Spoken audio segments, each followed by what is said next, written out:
soo bannaan baxnay oon muujinaynaa oon aad iyo aad uga xunnahay gacanta dulmiga ay ciidamada federaalku ku dileen walaalaheen cabdi iyo buux taas iyaan u diraynaa halkan baan uga diraynaa abbaanduulaha ciidamada Itoobiya ee Atoo Birhaanu Juula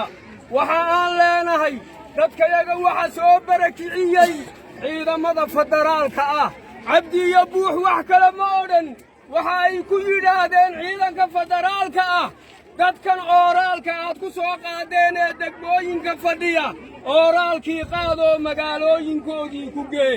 intaa dadka miyaa lagu dilaa intaa dadka miyaa lagu dilaa intaa dadka miyaa lagu dilaa intaa bay yidhaahdeen waa shuhado waana xusi doonaa mar walba walaalahaya allah u naxariisto ay yidhaahdeen baan leenahay maanta waxaan leenahay ciidanka federaalka Itoobiya ummadda Itoobiya u dhaxeeyaa waxa aan leenahay annagu taawaan ka weynay waxa ay sameeyeen ciidankaasi intay qaadeen bay caddaytu cundufo dan la helay garbaciise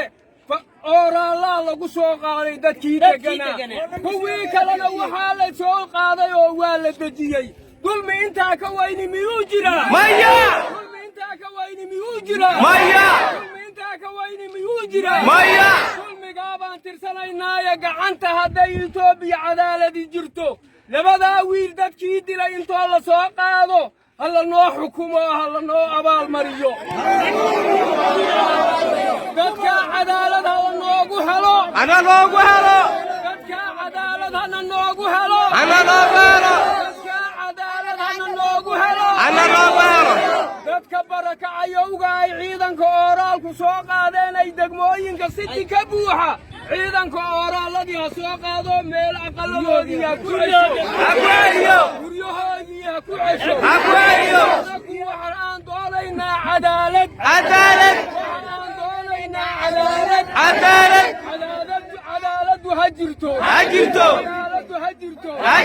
maamulka dawlad deegaanka Soomaalidu ha noolaadaan ciidamada liyuu booliisku ha noolaadaan madfac Allah ka cadowgana biyo Allah ka dhigo Ramadaan khayrkeega Allah nasiiyo maana Allah naga qabto على سيدنا محمد وعلى آله وصحبه الفاتحة